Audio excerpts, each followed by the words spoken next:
कृषी उत्पन्न बाजार समितीच्या निवडणुकीमध्ये 18पैकी 18 जागा निवडून काँग्रेस पक्षाने बहुमत प्राप्त केले. तर याच अनुषंगाने कृषी उत्पन्न बाजार समितीच्या सभापती व उपसभापती पदाची निवड काल दिनांक 17/5/2023 रोजी करण्यात आली. यावेळी सभापतीपदी जनार्दन ताडेवाड तर उपसभापतीपदी रमेश कदम यांची निवड करण्यात आली.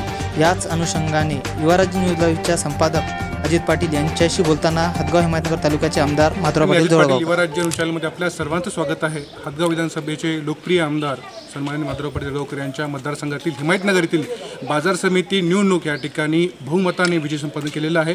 आपल्याशी बोलण्यासाठी स्वतः आमदार साहेब आहेत. एकंदरीत राज्यामध्ये ज्या विधानसभेच्या निवडणुकीच्या पूर्वी सेमीफायनल मानल्या जाणाऱ्या या निवडणुका आहेत आणि नुकताच या ठिकाणी कर्नाटक देखील या ठिकाणी विधानसभेत निवडून आलेली आहे. त्या देखील आपण आमदार साहेब मुलाखत घेतोय. आपल्याशी बोलण्यासाठी सन्माननीय आमदार जे आहेत, सर काय सांगाल, एकंदरीत राज्यभरामध्ये बघितलं तर महाविकासाचे वातावरण जोरात चालू आहे आणि संपूर्ण बाजार समितीमध्ये आज सभापती उपसभापतीची निवड ते काँग्रेस आणि महाविकास आघाडीची होत आहे.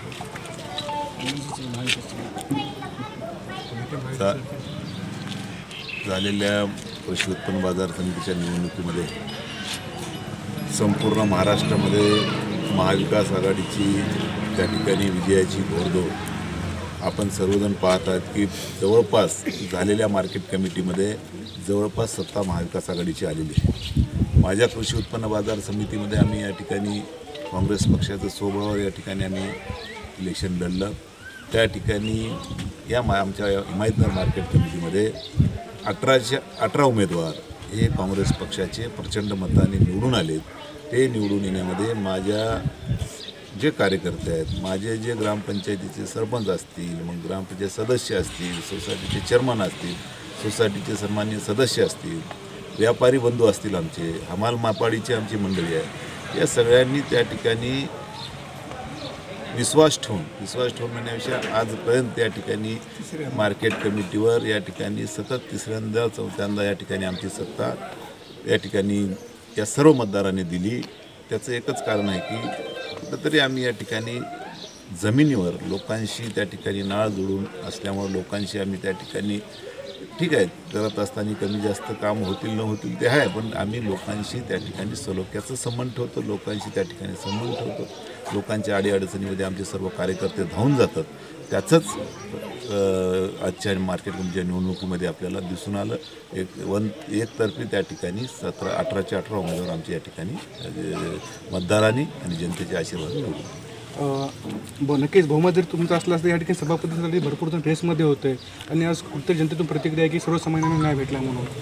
सभापती आता माझे 18 शिलेदार जे आहेत हे आमचं कुटुंब आहे आणि निवड करत असताना प्रत्येकाला अपेक्षा असते की त्या ठिकाणी पद मिळायला पाहिजे. साहजिक आहे, त्या ठिकाणी निवडून आल्यानंतर माणसाला आपल्याला पद मिळायला पाहिजे हे काही अपेक्षा करणं चुकीचं नाही.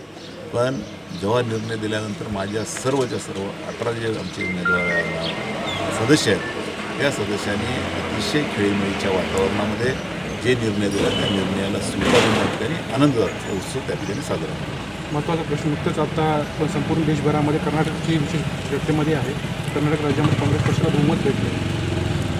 कर्नाटकमध्ये काँग्रेस पक्षाला बहुमत भेटलं कारण काँग्रेस पक्षांनी त्या ठिकाणी एका जुटीनं एका ताकदीनं त्या ठिकाणी मतदारसंघामध्ये काम केलं आणि जे काही पूर्वी सरकार भाजप होते त्या ठिकाणी भाजपच्या नेते मंडळीचं एकच काम आहे की त्या ठिकाणी आर्थिक व्यवहार म्हणजे पैशाच्या जोरावर त्या ठिकाणी फाडाफोड करणं आणि त्या ठिकाणी जनतेचा वेठीस धरणं.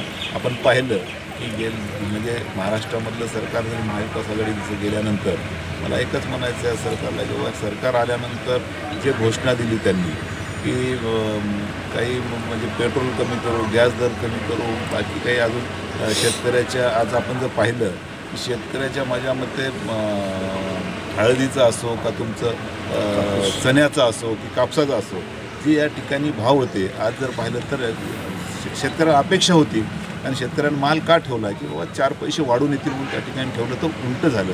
आज एवढा माल दिवस आला की माझ्या मते शेतकऱ्याला आज शेतकरी संकटात आला की शेतकऱ्याला काय करावं सुधारणा आलं का आता एक 15 दिवसानंतर जून महिना चालू होतो, पेरणीचे दिवस चालू होतं आणि शेतकऱ्यांनी जी अपेक्षा त्या ठिकाणी होती ती अपेक्षा पूर्ण सरकारने या ठिकाणी शेतकऱ्याला निराश केलं आणि शेतकऱ्याला या ठिकाणी देशोघडीला लावण्याचं काम सरकारने या ठिकाणी केलेलं आहे.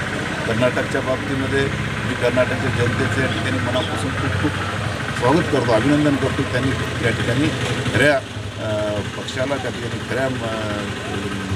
खऱ्याच्या मागे त्या ठिकाणी राहून त्या ठिकाणी काँग्रेस पक्षाचं एकतर्फी बहुमत त्या ठिकाणी दिलेलं आहे आणि भाजपची सुरुवात कर्नाटकमधून झाली आणि जे लोक पैसे घेऊन फुटले होते काँग्रेस पक्षाचे, जे मागच्या गव्हर्नमेंटमध्ये सरकार पाडून जे फुटले होते त्या सर्व लोकांना त्या ठिकाणी जनतेने दाखवून दिलं. त्यांना त्या ठिकाणी त्यांची जागा दाखवून त्यांना त्या ठिकाणी भुईसपाट त्यांना पाडण्याचं काम त्या ठिकाणी जनतेने केलं.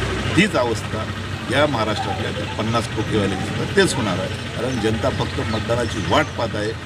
या 40 जणाला केव्हा मतदानाचा वेळ येईल आणि यांना केव्हा आम्ही यांची जागा दाखवू हे सुद्धा त्या ठिकाणी आज जनता वाट पाहते. शेवटचा प्रश्न, आगामी काळामध्ये स्थानिक स्वराज्य संस्थे निवडणुका पार पडत आहेत. काँग्रेस पक्ष या ठिकाणी स्वबळावरती निवडणार होत्या महाविकास आघाडीसोबत. या बाबतीमध्ये मी कारण वरिष्ठ नेते मंडळी त्या ठिकाणी या बाबतीमध्ये निर्णय घेतील आणि जो वरिष्ठांचा निर्णय असेल तो आम्ही या ठिकाणी त्याचं खाली आम्ही पाहू. हे होते आपल्यासोबत सन्माननीय हदगावचे माजी आमदार रनिंग आमदार विद्यमान आमदार माधुराव पाटील देवकर. सर, एक शेवटचा प्रश्न. तुम्ही हिमायतनगर तालुक्यामध्ये 18च्या 18 जागा निवडून आणल्या, तरी तुम्ही 2 वर्षापासून 2 वेळेस आमदार पण आहात. तर पुढे 2024मध्ये जे निवडणुका होतील त्याच्यामध्ये समजा काँग्रेस पक्षाचा बहुमताने विजय झाला आणि तो होणारच, नंतर तुम्हाला अशा वरिष्ठ पक्षामध्ये आल्यानंतर वरिष्ठ अशा मोठ्या पदावर कोणत्या पदावर जाण्याची इच्छा आहे आणि ते कोणतं पद? मला माझ्या जनतेच्या आशीर्वादाने मी या ठिकाणी 2दा आमदार झालो.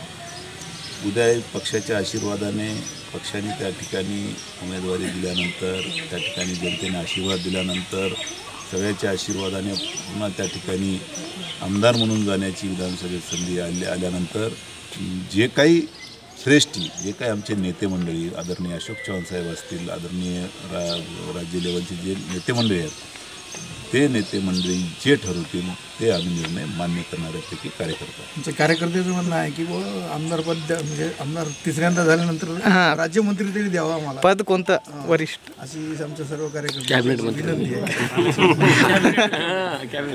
नक्कीच या ठिकाणी बघितलं आमदार साहेबांची जरी या ठिकाणी बोलू शकत नसते तरी या ठिकाणी संपूर्ण कार्यकर्त्यांची इच्छा आहे की या ठिकाणी साहेबांना आगामी काळामध्ये या ठिकाणी काँग्रेस सुटाल्यानंतर या ठिकाणी साहेबांना मंत्रिपद भेटावं अशी सर्वसामान्य कार्यकर्त्यांची इच्छा आहे.